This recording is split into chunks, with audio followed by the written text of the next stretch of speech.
সারা রাত ঘুমানোর পরও সকালে বিছানা ছাড়তে কষ্ট হয়, দিনভর ঘুম ঘুম ভাব লেগে থাকে, এমন অভিযোগ এখন অনেকেরই। ব্যস্ত জীবন, মানসিক চাপ কিংবা অনিয়মিত ঘুমের সময়সূচি এর পেছনে ভূমিকা রাখে ঠিকই, তবে বিশেষজ্ঞরা বলছেন কিছু ক্ষেত্রে সমস্যাটি শরীরের ভেতরের পুষ্টি ঘাটতিরও ইঙ্গিত হতে পারে। চিকিৎসকদের মতে ভিটামিন বি লোহিত রক্তকণিকা তৈরিতে গুরুত্বপূর্ণ ভূমিকা রাখে। এই রক্তকণিকাই শরীরের প্রতিটি অঙ্গে অক্সিজেন পৌঁছে দেয়।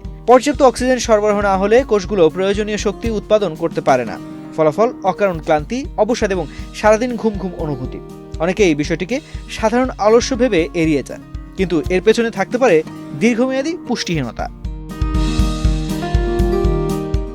ভিটামিন বি12 শুধু রক্ত তৈরিতেই নয়, ডিএনএ উৎপাদন এবং স্নায়ুতন্ত্রের স্বাভাবিক কার্যকারিতার জন্যও অপরিহার্য।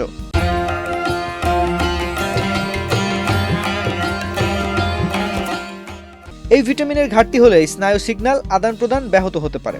এর ফলে মনোযোগ কমে যাওয়া, স্মৃতিভ্রংশ, হাত পায়ে ঝিনঝিন কিংবা মানসিক অবসাদের মতো উপসর্গও দেখা দিতে পারে। অনেক ক্ষেত্রে অতিরিক্ত ঘুম বা সারাক্ষণ ঘুম পেতে থাকা এই ঘাটতির প্রাথমিক সংকেত হিসেবে ধরা পড়ে। বিশেষজ্ঞরা আরও জানান, ভিটামিন বি12 এর ঘাটতি থেকে রক্ত স্বল্পতা তৈরি হতে পারে। তখন রক্তে লোহিত কণিকার সংখ্যা ও কার্যকারিতা কমে যায়, ফলে শরীর পর্যাপ্ত অক্সিজেন পায় না এবং ক্লান্তি আরও তীব্র হয়। এই অবস্থায় ব্যক্তি যতই ঘুমান না কেন, ঘুম ভাঙার পরও সতেজতা ফিরে আসে না।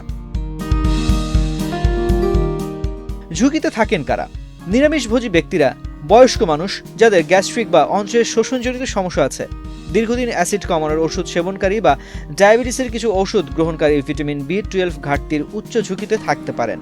কারণ আমাদের শরীর নিজে থেকে এই ভিটামিন তৈরি করতে পারে না, খাদ্য থেকেই তা সংগ্রহ করতে হয়।